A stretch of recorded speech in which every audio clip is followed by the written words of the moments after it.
broken? We do. Do you feel the shadows deepen? We do. But do you know that all the dark won't stop the light from getting through? We do. Do you wish that you could see us all made new? We do.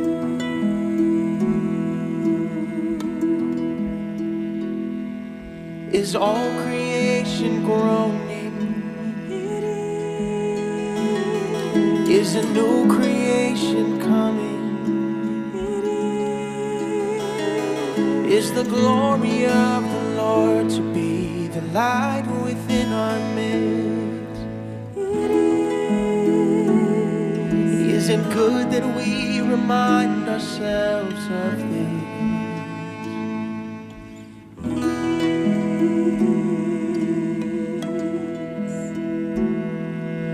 Is anyone worthy? Is anyone whole?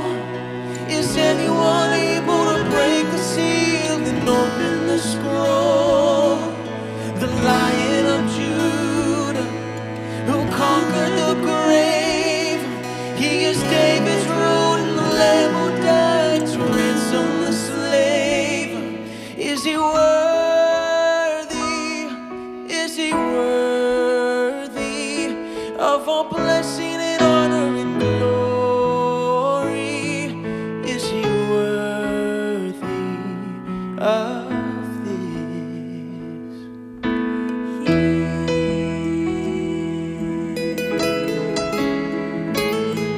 Does the Father truly love us?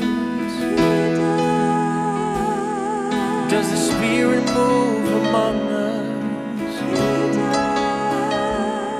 And does Jesus, our Messiah, hold forever those he loves? Does our God intend to dwell again with us?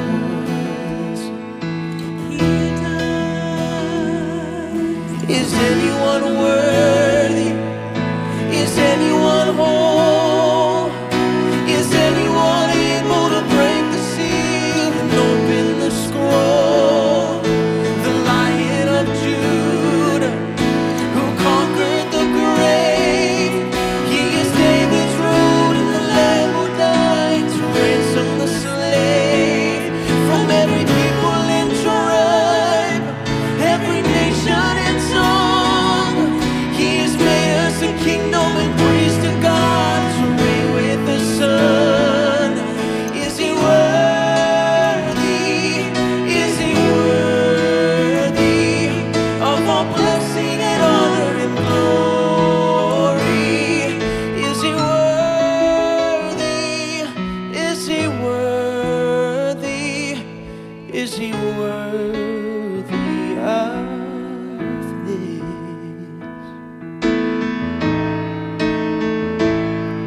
He is. Is he worthy? Is he worthy? He is. He is worthy. He is worthy. He is.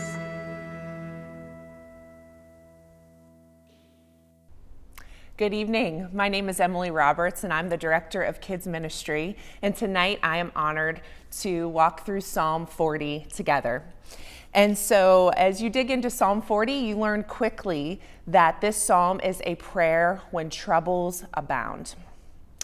Where did David's troubles come from, you might wonder, as you dig in and you find him in the miry, muddy pit.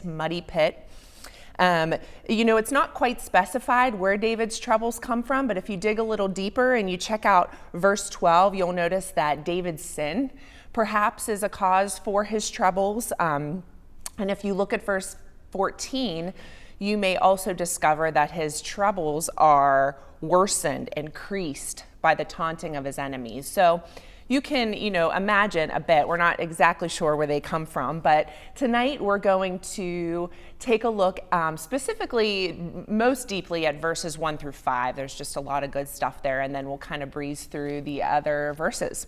And so, as you look at verses 1 through 5, this prayer starts by seeing David recounting God's faithfulness and God's past work.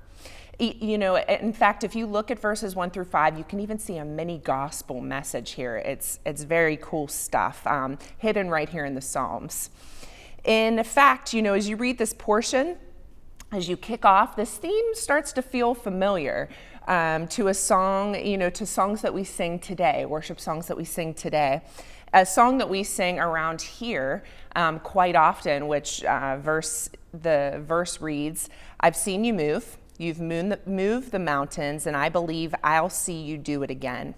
You made a way where there was no way, and I believe I'll see you do it again." Does that song sound familiar to you? Maybe you haven't heard it, but this song is, the same as this psalm, praising God for his past mercies and remembering his faithfulness, recalling. As you get in depth into the verses, verse 1 says, "I waited patiently for the Lord. He turned to me and heard my cry." Now, as I was doing some reading this week, Tim Keller taught me that literally in Hebrew, "I waited patiently" translated to "I waited. And Tim Keller says, in Hebrew, the doubling of a term conveys intensification and magnitude. This means not passivity, but great concentration. Servants waiting on a great Lord are not twiddling their thumbs, but watching every expression and gesture to discern their master's will. Waiting on God, then, is to be busy in service to God and to others, all in full acceptance of his wisdom and timing. The best picture that I have of this sort of waiting, that Psalm 40 explains, is my little guy, Charlie. I have a little 10-month-old, and he is just changing so rapidly. When we first put him into his crib, when he was 5 months, 6 months old, he would cry every morning, desperately, bloody murder.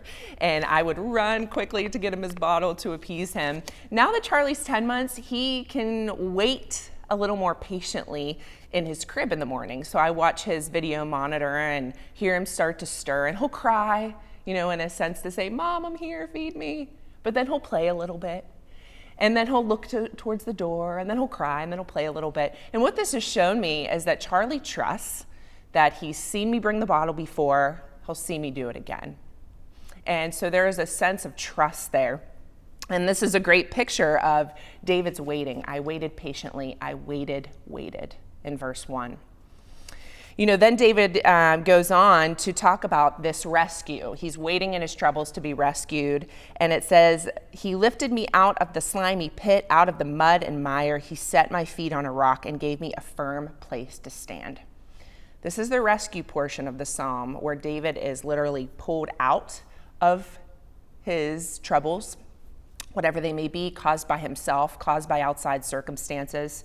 And as I thought of this theme of rescue in this psalm, I couldn't help but think of Brian Welsh from Korn. Now, some of you may say, "Emily, what in the world do you know about Korn?"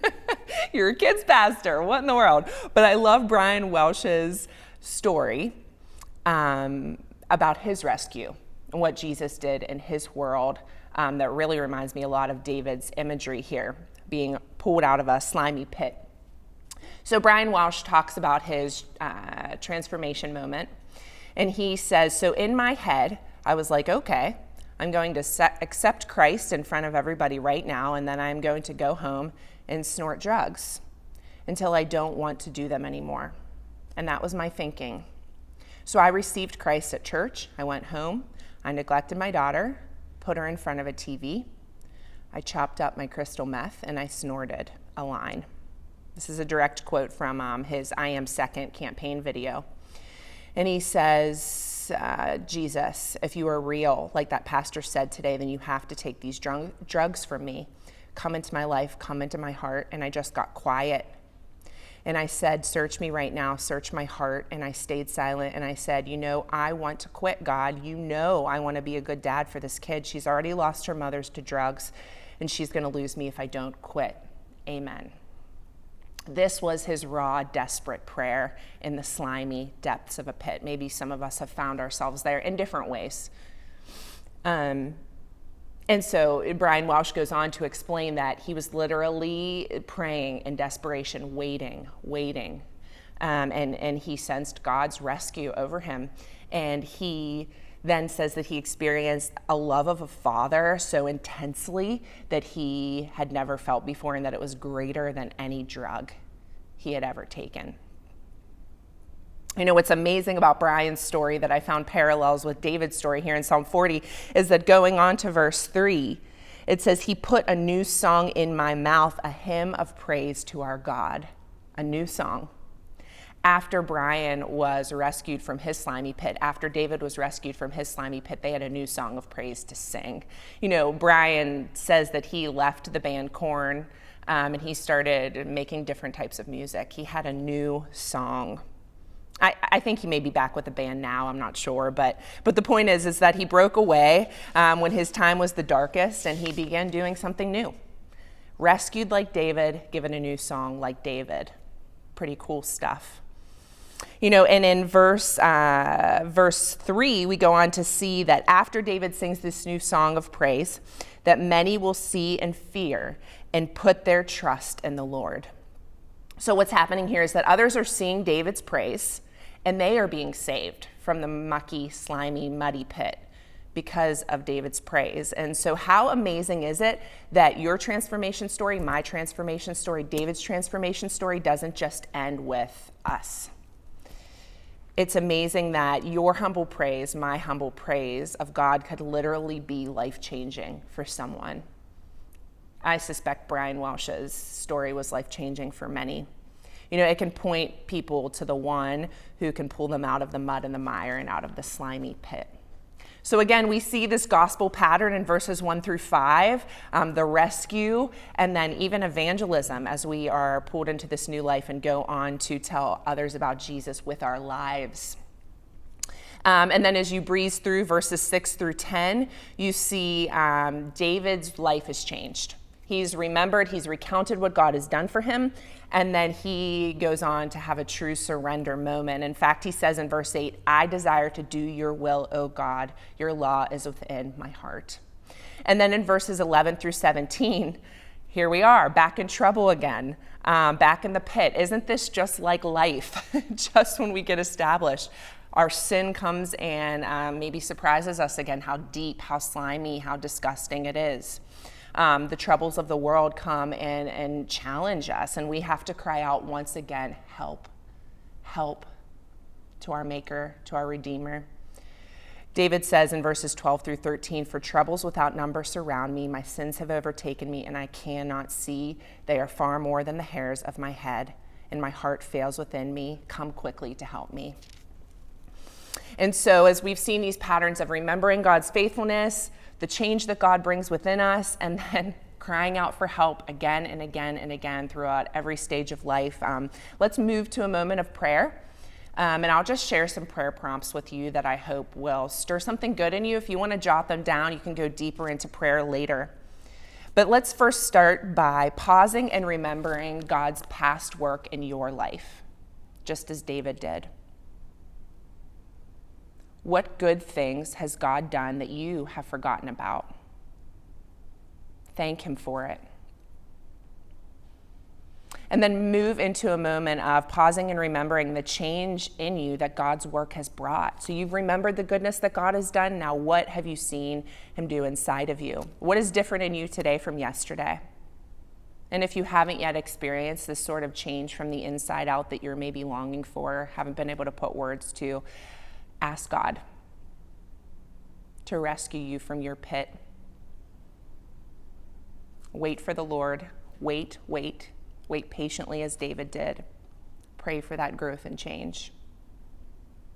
And then pause and consider the actual troubles that you're facing today. Perhaps something has happened to you. Perhaps you've caused your own problems. Ask for God's help.